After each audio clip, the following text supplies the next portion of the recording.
né?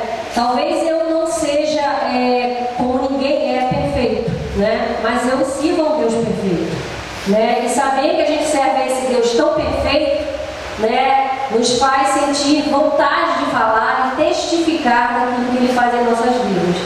E é um privilégio para mim estar falando com as mães, né? Falando no dia das mães para mães, né, como eu, né, que com certeza já passaram imensas e inúmeras dificuldades, seja conjugais e até mesmo com os filhos. E isso é muito importante, porque muitas das vezes quando você vê um homem pregar, né, a maioria das pessoas é óbvio que você até se identifica com o testemunho, mas a mulher com a mulher, a intimidade, né, e o testemunho se torna real, porque é uma coisa que nós vivemos, né? Eu quero agora, nesse momento que a igreja, no caso, se põe em pé, que vamos ler a palavra de Deus em Eclesiastes, no capítulo 5. Eu não sei ainda mexer nisso aqui não, tá, irmãs? Ainda vou aprender. Mas, Eclesiastes 5, no versículo 3. A minha Bíblia, a tradução dela é um pouco diferente da de vocês, porque é uma tradução muito atualizada. Então, provavelmente, vocês vão achar alguma diferença nessa tradução, tá? Mas eu prometo trazer a outra antiga também, para não ter problema depois. 3. Quanto mais você se preocupar, mais pesadelo terá. E quanto mais falar, mais tolice dirá. Querido Deus, te agradeço, Senhor, pela oportunidade de estar na tua casa, Senhor, mesmo com todas as dificuldades que muitas das vezes aparecem, Pai. Mas eu te agradeço porque sei, ó Deus, que todas as coisas, Senhor, são permitidas por ti, até mesmo as dificuldades. Te agradeço por estar neste momento ministrando a sua palavra, mesmo que eu nada saiba, mesmo que eu não seja nada, mas tu és tudo. E com certeza, Senhor, tu vai me ensinar, vai, Senhor, falar no meu coração e no coração das pessoas que querem ouvir a tua palavra, Senhor. Te agradeço em nome de Jesus, amém. A igreja pode se sentar. Eu achei esse versículo muito interessante, como praticamente todos os versículos de Eclesiastes e Provérbios, que são versículos, no caso, livros que me encantam muito. Mas eu achei em particular esse muito propício para mães, né?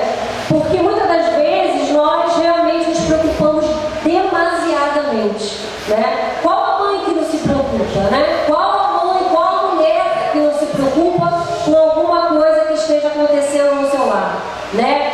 Qual a mulher que não se preocupa com o filho, né? Mas muitas das vezes nós tomamos postura ou decisões ou falamos coisas que muitas das vezes até mesmo vêm atrapalhar, né? Falamos tolices, né? Por nos preocupar demais e muitas das vezes esquecemos de que temos que deixar toda a nossa preocupação e todas as nossas ansiedades na mão do Senhor Jesus.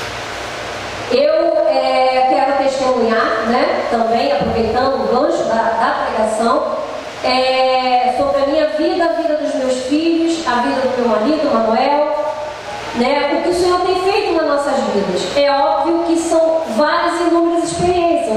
O pastor é um contador de história, graças a Deus, porque ele tem experiência. Eu também sou uma, porque tenho experiência, e glória a Deus por ter experiência, né? Porque o ser humano que não tem experiência com Deus, ele se torna um ser humano vazio, né? Ele não tem do que testificar, ele não tem do que falar. Eu sempre digo o seguinte: você, quando passa por alguma situação difícil, quando você encontrar alguém que esteja na mesma situação, por você já ter passado e vencido, fica muito mais fácil para você aconselhar, porque você sabe como é aquela situação, você passou por aquela situação, né? E eu creio que tudo que eu passei hoje, eu uso como ferramenta para muitas das vezes ajudar pessoas, ajudar vidas, né? Testemunhar e mostrar que Deus é Deus de verdade, né? Não é esse Deus de oba-oba que você vê em outras denominações, sem citar nomes, né? Que não convém, que pregam a prosperidade, entre aspas, né? Que se você entrar lá já sai milionário, que se você entrar lá já sai abençoado. Não. Aqui você vai ser abençoado com certeza, porque o Deus abençoador está aqui. Amém. Mas requer o quê? A sua atitude de fé, né? Nós não prometemos, nós não barganhamos, nós não te vendemos nada, nós não te propomos nada do que a verdade. E a verdade é a transformação da sua vida. E através dessa transformação, com certeza as bênçãos surgirão, né? Através do seu alicerce de fé. Há muitos anos atrás, eu tive, vamos dizer assim, uma vida confortável, né? Empregada, situação financeira bem propícia, no caso, tinha tudo que eu queria, né? E o que Deus fez? Naquele momento a qual eu vivia toda essa coisa da prosperidade, né? A coisa de ter tudo, eu esqueci de uma coisa, porque eu fui nascida e criada no Evangelho. Graças a Deus por isso.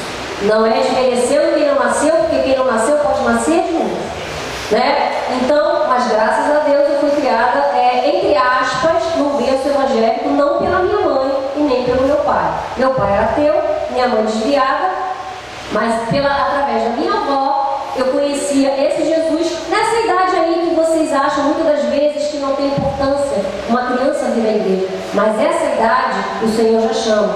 E eu me lembro quando eu tinha a idade delas, que eu cantava, e o meu pastor botava a mão nas costas assim, e abaixava, porque a minha voz era muito baixinha, e eu era muito tímida, e ele ficava impressionado, porque quando eu estava na igreja, quando eu cantava, eu era uma outra pessoa, uma outra Rosângela. E aí, quando conheci esse evangelho, quando eu percebi, fui crescendo dentro desse meio, o Senhor foi me lapidando. Óbvio que teve altos e baixos, momentos difíceis de juventude, enfim, toda aquela situação que uma pessoa passa. Mas eu nunca deixei Jesus, mesmo tendo um pai ateu, no qual ele dizia para mim assim: olha, eu te dou dinheiro para você ir para o bairro, mas não te dou dinheiro para você ir para a igreja. Você quer ir para a igreja? Vai de chinelo. Você quer ir para o bairro? Eu compro sandália.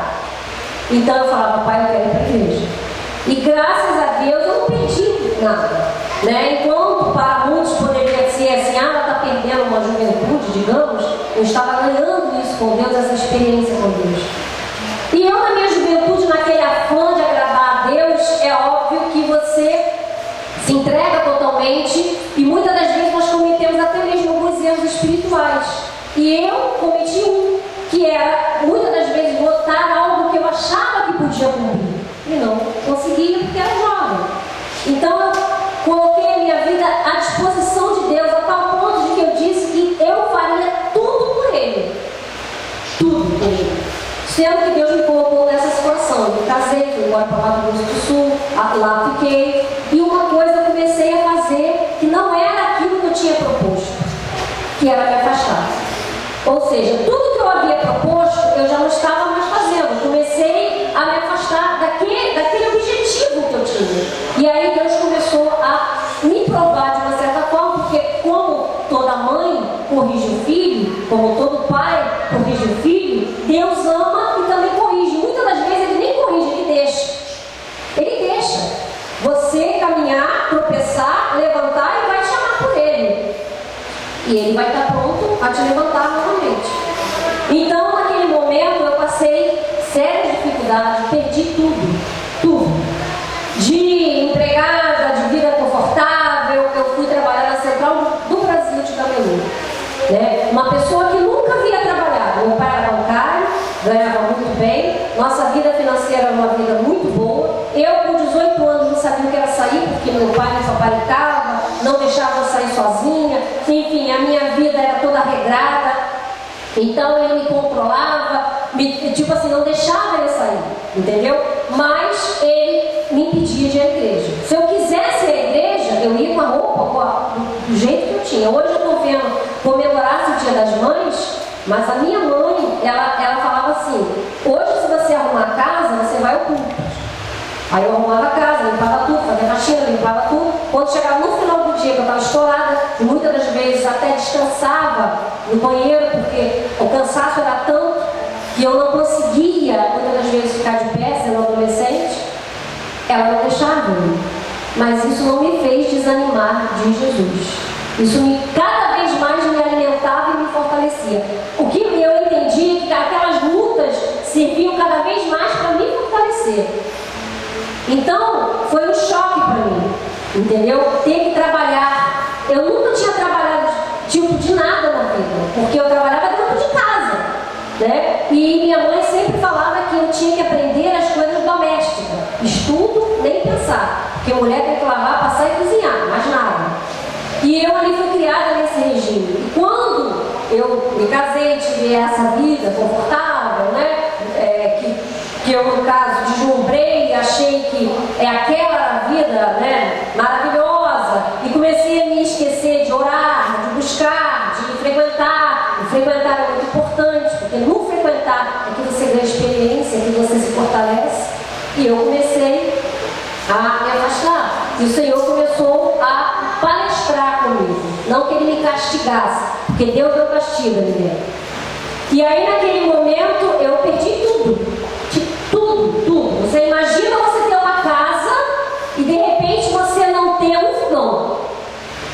Imagina você ter uma sala de jantar e depois você não ter uma mesa para sentar, né? Imagina você ter um berço e não ter um berço para botar teu filho. Então eu passei por isso, né? Tive no alto e desci montanha abaixo, né? Mas nunca na minha vida eu desisti desse Jesus, mesmo passando por isso, mesmo sem entender, até mesmo por que estava passando por isso, porque a imaturidade não me deixava entender. Depois é que eu fui entendendo esse processo. E aí foi passando os anos, foi passando, eu naquela dificuldade.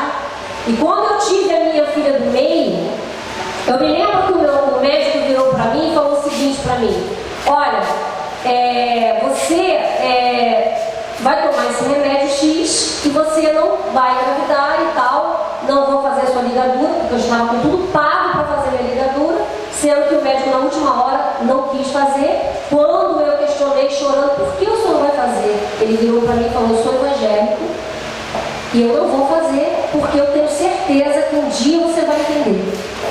Então, quando passou aqueles meses de resguardo, toda pessoa sabe que tem que passar, não demorou muito, eu comecei a passar mal, veio a minha filha Thaís, né? O pastor e a pastora conhece, que é a moreninha que fica ali na loja, até parecida assim com você. Então o que acontece? Eu entrei em desespero. Imagine você ter um filho em agosto e em setembro do ano seguinte você ter outro morando de favor e não tendo nada para oferecer. Isso é realmente desesperador. Mas uma coisa eu fiz, eu comecei a agradecer a Deus. Antes dessa gravidez, uma pessoa chegou para mim e falou assim: irmã Rosângela, Deus me mostrava um anjo colocando nos seus pés uma criança, e é uma menina, moreninha. Mas o Senhor mandava dizer para você: depois disso, tudo será diferente.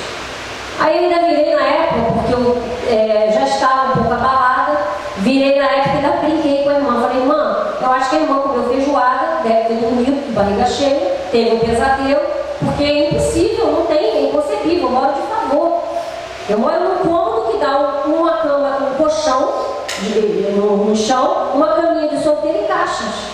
Eu não tenho, assim, a minha realidade não é essa, isso não existe. Eu já tinha minha filha mais velha. Ela falou: mas Deus mandou te dizer isso. Então, realmente, não demorou muito, eu comecei a passar mal, fui ao médico, a cesariana se reconstituindo ainda.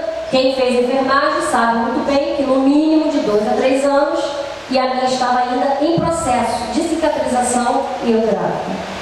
E eu falei: doutor, e agora? Ele ficou desesperado, porque ele falou: isso nunca aconteceu. Porque quando eu falei com ele: doutor, eu tenho medo de engravidar, ele falou: não, eu rasgo meu diploma se isso acontecer. E foi a primeira coisa que eu lembrei a ele: então rasga, doutor, porque isso aconteceu, quem vai criar? Aí eu me lembro que a reação do pai dos meus filhos foi diferente da que eu pensava, porque ele só chorou e falou assim: verdadeiramente Deus sabe o que faz e a gente não sabe o que diz.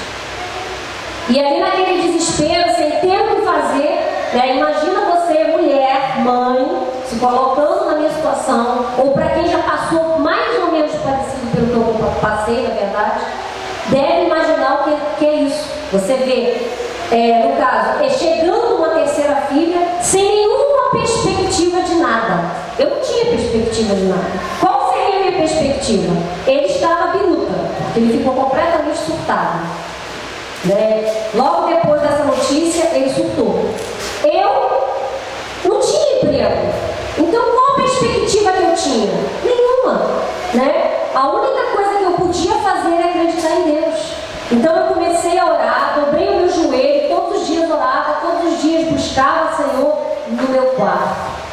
Porque uma coisa que eu aprendi, o problema pode estar até te atingindo, o problema pode até estar te afligindo, mas os outros não têm culpa disso, né? E muito menos você tem que demonstrar derrota.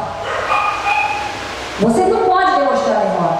Primeiro porque nós cremos no Deus do sobrenatural. E se eu creio no Deus do sobrenatural, eu não posso demonstrar derrota. Eu tenho que demonstrar o que é alegria. Segundo, porque quem está ao nosso redor, eu não sei se quer meu bem ou se quer meu mal. Né? Eu não sei se está do lado de Cristo ou do lado ao contrário.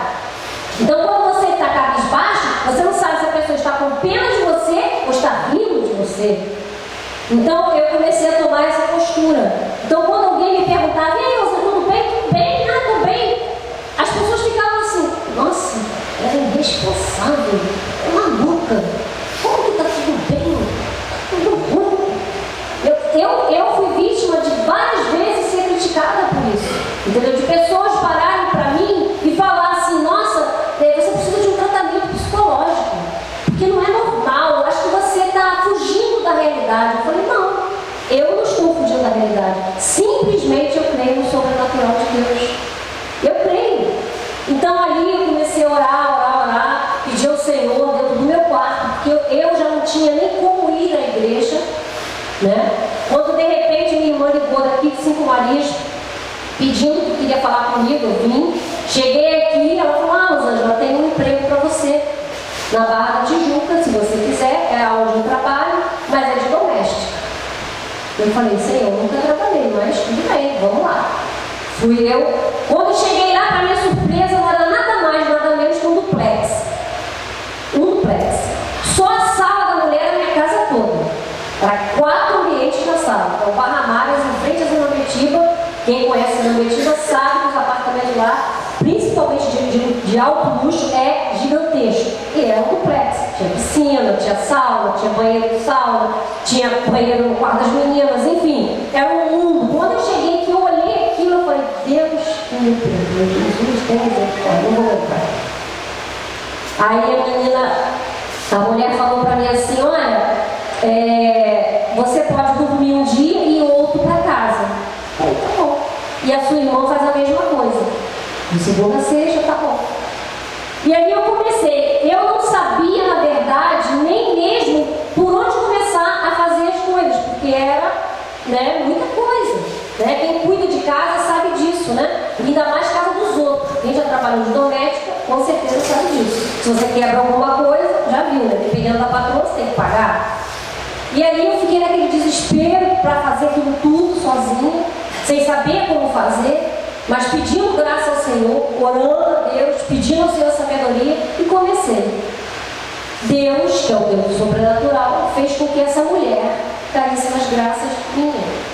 Simplesmente ela passou a ter intimidade comigo que nem eu entendia. Ela descia para tomar café comigo. E minha irmã falava, olha, cuidado, porque patrão é patrão, empregado é empregado. Não dá muita liberdade. Eu falei, gente, ela que está vindo, nem eu que estou dando liberdade. A mulher que veio a mim. E aí começou uma amizade. Quando completaram-se quase 20 dias que eu estava trabalhando, ela pediu que eu ficasse, que eu não fosse embora. Eu fiquei. Aí ela virou para mim e falou assim, Rosângela, mais tarde sobe que eu quero falar contigo, tá? Aí eu comecei meus afazeres, esqueci, ela me telefonou, Rosângela, pra cozinha, falou, Rosângela, sobe, por favor, quero falar com você. Aí fui, subi. Quando cheguei no quarto dela, ela olhou para mim e falou assim, Rosângela, eu vou te fazer uma pergunta, mas eu não quero que você me fale absolutamente nada. Só uma coisa, sim ou não. Aí eu falei, olha, dona Eliana, se eu quebrei alguma coisa, fiz alguma coisa errada, se eu não limpei direito, a senhora me perdoa. Ela falou, não, minha filha, eu estou muito satisfeita satisfeita com você. Não tenho nada para reclamar. Também desmontava tudo, né? Quem me viu aqui ontem na igreja viu que eu tenho esse hábito, né? Então desmontava tudo, limpava tudo, botava de novo. A mulher, enfim, ficou encantada, lógico, né? Hoje em dia a maioria das empregadas não fazem isso. E aí eu falei, tá bom, a senhora pode falar. Ela olhou para mim e falou assim, você quer uma casa? Você quer uma casa? Aí as lágrimas começaram a correr, eu falei, quero. Ela pegou e falou assim, então procura onde você quiser, eu vou te dar essa casa. Aí eu comecei a chorar, eu queria falar alguma coisa. Ela, não fala, eu falei para você não falar nada, dobra o seu joelho, vamos orar. E aí eu descobri que ela era da igreja de Nova Vida. Interessante, né, pastor? Interessante. Aí ela virou para mim e falou assim, Rosângela, vamos orar. E naquele momento ela com as 3 filhas começou a orar e as filhas choravam como se me conhecessem de anos. Sabe quando você ora, quando você sente que uma pessoa te conhece e você não sabe explicar da onde? Era isso que eles faziam comigo. Senhor, abençoa ela, Senhor, dê tudo que ela... Mas chorando copiosamente. Me levantei, acabamos a oração, desci e fiquei com aquilo na cabeça. Bom, ela vai esquecer, de repente a mulher surtou, vai voltar à realidade, não vai me dar nada. Aí desci pro meu quarto, passei a noite toda em claro, meu Deus, eu não estou acreditando, Jesus, eu não estou acreditando. Aí quando chegou de manhã, fiz o café, ela desceu, e aí? Está disposta a procurar a casa? Eu falei, gente, é verdade.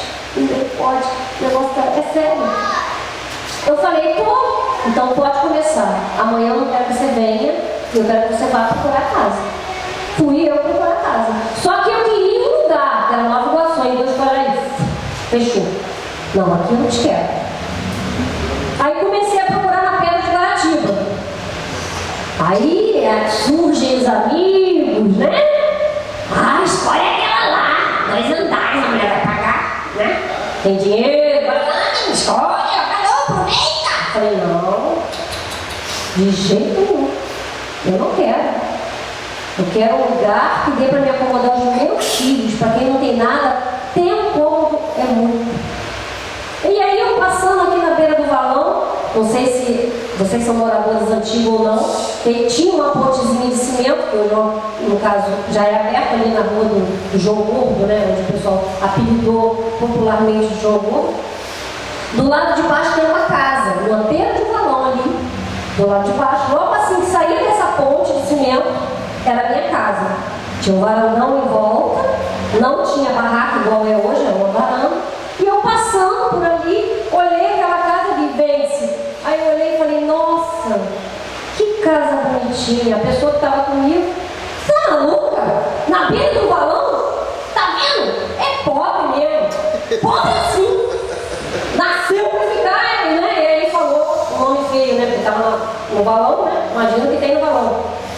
Eu falei, Jesus, mas eu quero essa casa. Aí bati, a senhora me atendeu, que hoje é até minha amiga. Ela me atendeu e falou, pois não. Eu falei, moça, a senhora está vendendo essa casa? Quanto que é essa casa? Aí, naquela época que seria hoje 8 mil, digamos assim. Aí eu falei assim, nossa, mas a senhora, é muito dinheiro. A senhora não aceita a proposta? Aí ela falou, aceito, à vista eu diminuo para menos 1.000. Eu falei, então tá bom.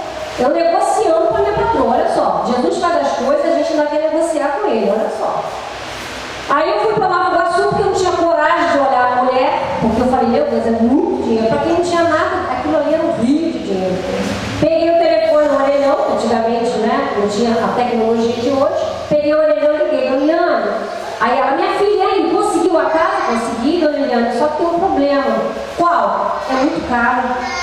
Caro quanto? Muito caro, dona Liliane. Caro quanto, Rosana? 8.000. Mas a mulher disse que na vista ela baixa para 7, né? Mas sabe como é que é, dona Liliane? Eu acho que é melhor a gente deixar. Rosana, já passa amanhã pelo chefe. Aí eu no orelhão mesmo comecei a chorar, glorificar, quem estava atrás de mim não entendia nada. Essa mulher tá maluca, né? Igual aquele hino do ônibus, quem já ouviu o hino do ônibus, né? Só faltou ter gente crente ali também para falar em língua estranha também perto do orelhão. Mas foi a mesma sensação de Quando eu cheguei no outro dia, meio que sem graça de encarar, quando eu entrei, assim que eu entrei, eu estava tomando café, ela falou, Rosângela, e aí? Quando você vai fechar o negócio? Eu falei, dona Diana, não sei. Vai hoje, o chefe está aqui. Eu falei para Paulo, você vai hoje. Mas de novo, falta o serviço? Não tem problema não, falta o serviço, vai lá resolver a tua. Já falta. Manda quem pode, obedece quem tem juízo. Fui eu. Cheguei, dei entrada, paguei a casa à vista. Mas aí tinha um problema. Eu falei que eu não tinha o quê? O que eu não tinha? Nada, né? Mobília? Nada? Não tinha nada. Legal, não tinha casa e agora? Mobília. Né? Nem que eu ia fazer. Eu fiquei com a casa, ganhei minha casa e fiquei calada, né? Eu não ia falar pra ninguém. Fiquei ficar surpresa. Vocês vão ficar de mim. Né? Alegria. Falei, opa, fica quietinho. Não vou perder pensa. Cheguei em casa, que era na casa da minha falecida sogra. Nesse mesmo dia, ela chegou pra mim e falou, tipo assim, entre aspas, já estava quicando, eu estava lá com 3 crianças, virou pra mim e falou, Rosângela, está na hora de você começar a orar a esse Deus. É mesmo? Por quê? Não, porque quem sabe Deus te dá assim um barraquinho, um galinheirozinho para você morar. Eu já tinha recado. Quem sabe? Entrei para dentro do meu quarto, dobrei os joelhos, chorei, eu nem falava, eu só chorava. Né? Parecia que eu estava embriagada. E aí, retornei, não falei nada com ninguém, resolvi ir ao culto na igreja, que já fazia muito tempo que eu não ia. Quando estou chegando na igreja, um irmão, que era muito amigo nosso, me viu e falou, irmã Rosângela, tudo bem, tudo. Mas que bom ver, irmão. Olha, minha mulher maluca. Falei, por que, José? Ela me fez comprar uma cama, e agora eu não quero cama. E agora o que eu vou fazer? Ai, irmã, se eu estiver te ofendendo, a irmã me perdoa, mas a irmã não quer a cama. Eu falei, oh meu Deus. Quero, José. Meu pai quer, sim. Aí apareceu uma amiga minha que há muito tempo nós não se falávamos. Ela me encontrou. Oi, Estazinha, tudo bem? Tudo mais? Como é que vai? Tudo bem? Você tá lá ainda na Tia Mercedes? Tô lá, pois é, eu ganhei 2 fogão, menina. Ganhou? Ganhei. Você não quer um, não? Quero. Não é? Claro, eu queria. Enfim, para resumir, as coisas surgiram. Esse é o teu Deus, o Deus sobrenatural. Esse é o meu Deus, o Deus sobrenatural. Alguém que não tinha perspectiva nem mesmo de alugar uma casa. Eu não tinha perspectiva. Porque, morando de favor, o que eu ganhava começando a trabalhar, não dava para me pagar. Quem é que eu ia pagar para olhar 3 crianças? 3, Ia ser o salário inteiro. Então, para resumir, eu me mudei para cá, para Pedra de Guaratiba, e continuei trabalhando na casa dessa mulher por até pouco tempo, que eu achei que eu ia ficar mais. Passou-se alguns dias, ela pegou e me chamou de novo. Rosângela, eu quero que você não vá para casa hoje de novo. Misericórdia, misericórdia. Aí me chamou na sala e falou, olha, eu quero que você faça um café e assista o culto, porque o pastor vai vir aqui, o bispo vai vir aqui, eu quero, no caso da barra, o pessoal de lá da barra, eu quero que você fique. Tá bom. Entendeu? Aí fui eu lá levar o café, quando eu ia saindo, ela falou, não, volta, senta aí. Aí eu sentei, pois não. Ela virou para mim e falou assim, Rosângela, lembra quando eu te falei da casa? Que eu te disse, não me fale nada sobre você? Rosângela, antes de você entrar nessa casa, Deus já tinha me mostrado um sonho. Eu não sou uma pessoa boa. Eu não sou uma pessoa maravilhosa. Eu estou obedecendo a ordem de Deus. E para a honra e glória do nome do Senhor, eu não estou mais nessa casa, óbvio, Porque aí outras experiências, como eu falei, eu sou contadora de história igual pastor. Então, mais à frente, quando eu tiver outras oportunidades, claro que eu vou contar com vocês de lá. Mas dali o Senhor foi só me abençoando, só me abençoando, só me abençoando. E Thaís foi bênção realmente na minha vida. Né? Então, o que eu quero trazer para você, mãe, nessa noite?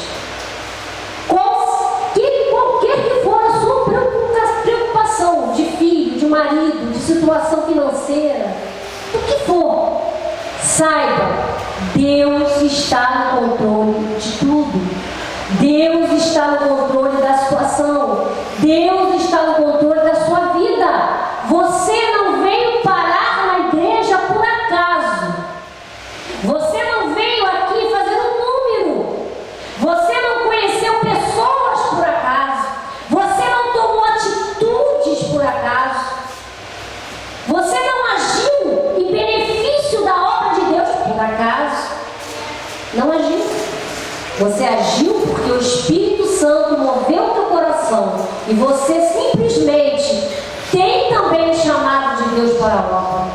E você tem um grande valor para o nosso Deus, né? Porque às vezes você pode ter pensado assim, como a nossa amiga ali ajudou no bazar, né? Sentiu no coração, como o nosso irmão, que eu posso chamar de irmão agora, sentiu em ajudar, e hoje ele fez um gesto que, para mim, eu não sei se ele já tinha feito ou não, que me tocou em ele ofertar, mesmo ele não estando participando da nossa denominação, mas ele fez esse gesto. Será que foi por acaso? Existe alguma coisa por acaso? Não.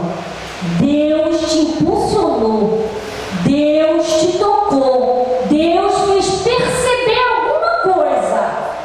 E Ele é Deus. Ele é Deus. Não importa a dificuldade, não importa o problema, não importa a situação. Ele é Deus. Ele não te promete que você vai ter uma vida maravilhosa, sem problema, como muitas igrejas pregam por aí. Ontem, conversando com uma jovem que veio da Bahia, através de um conhecido, e esse conhecido deixou ela aqui e sumiu. E ela me falou uma coisa muito interessante. Uma menina de 17 anos, até o pastor conheceu, mas que ela tem uma eloquência no falar, que ela me impressionou. E ela me falou uma coisa muito importante, que eu fiquei até assim admirada. Irmã, sabe aquela passagem do Salmo 23 que diz: o Senhor é meu pastor e nada me faltará? Falei, sei, pois é, mas nada me faltará mesmo. Não me faltará problemas, não me faltará tribulação, não me faltará dinheiro, mas pode faltar, não falta? Né? Então, ele não prometeu que seria mar de rosas. Ele não prometeu que seria só bênção, mas ele falou uma coisa: eu estarei convosco, eu estarei com vocês, eu lhe ajudarei, eu estarei em todo momento ao seu lado, através de quem? O Espírito Santo de Deus. Esse mesmo Espírito Santo que te impulsionou a estar aqui nessa noite. Esse mesmo Espírito Santo que muitas das vezes faz você sentir algo diferente no coração que você não sabe explicar, né? E muitas das vezes você tenta justificar. Ah, mas eu estou assim, mas eu não, né? O ser humano tem essa coisa da justificativa. Mas eu digo uma coisa: o Senhor escolheu você. O Senhor escolheu você, mãe. O Senhor escolheu você, mulher. O Senhor escolheu nós, como mulheres, para sermos coluna também na igreja, através dos nossos joelhos dobrados. Nos escolheu para também sermos na nossa casa pastoras, ser na nossa casa diaconisas, ser na nossa casa obreiras com os nossos filhos, coordenar a nossa casa. Não me valeria de nada. Hoje eu estava ouvindo a minha filha do meio testificar, e eu estava pensando: Senhor, não valeria de nada se eu não vivesse aquilo que eu falo. Nós temos que viver, né? Não somos perfeitos, mas nós temos que viver. Eu até hoje chorando, conversando com meu genro, a gente falando sobre mãe. Eu tenho mãe, mas não tive mãe. Né? Eu não sei o que é carinho de mãe. Eu não sei o que é o afago de mãe. Eu não sei o que é o abraço de mãe, mas tive mãe. Eu não sei o que é um beijo de mãe, mas eu tive mãe. Entendeu? Meu genro até chorou quando eu falei isso. Né? Porque para mim é difícil quando eu olho hoje minha mãe aos 80 anos de idade, eu lembro de toda a infância que eu tive, de todo o sofrimento, né? E peço ao Senhor todo dia: Senhor, me ajude a esquecer, porque é duro. Então nós como mulher temos uma responsabilidade sobre os nossos filhos, sobre a criação deles, sobre o trauma deles, para não deixarmos que eles venham a se traumatizar com nada, porque nós passamos dificuldade. Mas qual mãe que quer que o filho passe? Com certeza nenhuma de nós. Né? Então nós temos que ser essa mulher valorosa, nós temos que ser essa mulher virtuosa dentro da nossa casa, dentro do nosso ambiente de trabalho. Né? Eu sempre digo uma coisa: ser crente, mudar de roupa, é, na verdade, fácil, não é? Se eu chegar aqui para você e falar: olha, para você ser salva, você tem que andar isso aqui, aqui, né? Ó, senão tu vai para o inferno. Não é? Só que o caráter, a personalidade, a roupa não muda. Provavelmente você que está assim vestida, se dessa forma, tem um coração bom. E é isso que Deus está te olhando. Deus não está olhando a sua vestimenta, Deus não está olhando isso. Deus está olhando o seu interior. Né? Deus está olhando o que você é, a pessoa que você é, a importância que você tem para Deus. Porque você é importante para Ele. Que você saiba nessa noite que nada, nem ninguém pode te afastar do amor de Deus. Né? Eu acho que nós como mulheres temos que ter realmente sabedoria, né? No falar, no agir, no pensar. Porque muitas das vezes nós fazemos sim, falamos tolices. Muitas das vezes nós agimos por impulso. Né? E a mulher, muitas das vezes, ela excede nesse impulso. Nós temos que ter sabedoria, né? A sabedoria vinda de Deus. E eu quero agradecer a oportunidade, porque o pastor já está quase me atacando, né? Mas tudo bem. E agradeço a Deus em primeiro lugar também, porque todas as bênçãos que o Senhor tem derramado na minha vida, essa é uma pequena parte, com certeza terei outras oportunidades para testificar sobre a minha vida, sobre a minha família, sobre a minha bênção, que é esse meu marido. Isso aí é bênção pura. Quando eu vi ele orar aqui, eu chorei, porque ele foi uma bênção que Deus me deu. Né? E conhecer você, conhecer o pastor Carlos, conhecer a Cíntia, para mim foi um presente de Deus. Conhecer cada rosto de vocês e poder começar daqui do zero, junto com vocês, para mim é um presente de Deus. E eu sei que a partir de agora vocês vão pensar diferente, porque vocês vão ver que Deus verdadeiramente jamais abandonou vocês. Né? E que vocês possam meditar nessa noite da importância que vocês têm para esse Deus. E eu agradeço a oportunidade em nome de Jesus.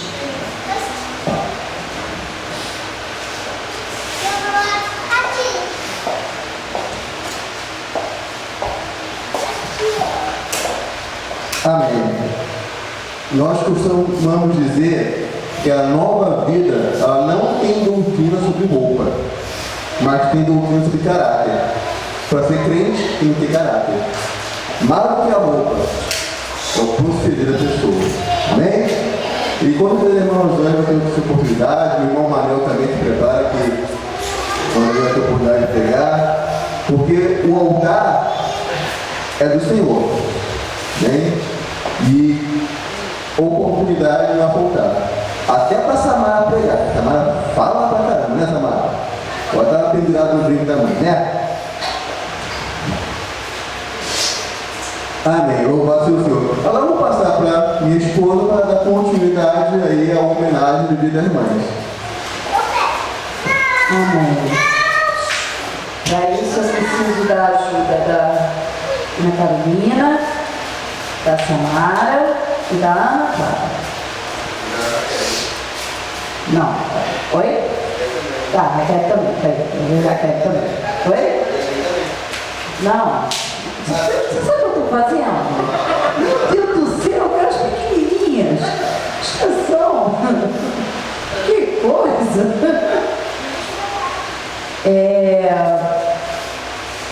Quero agradecer muito a presença de vocês hoje. Isso aí é uma singela lembrança, né?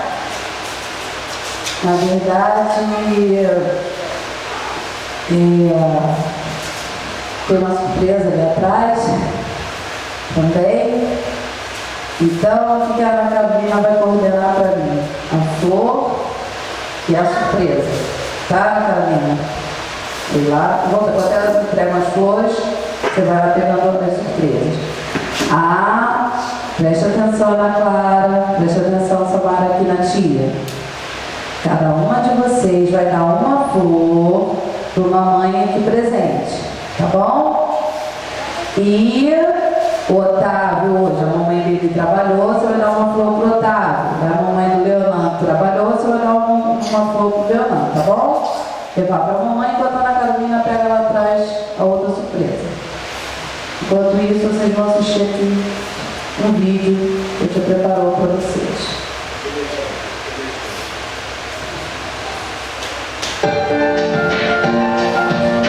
Esquece essa primeira parte, não é isso não.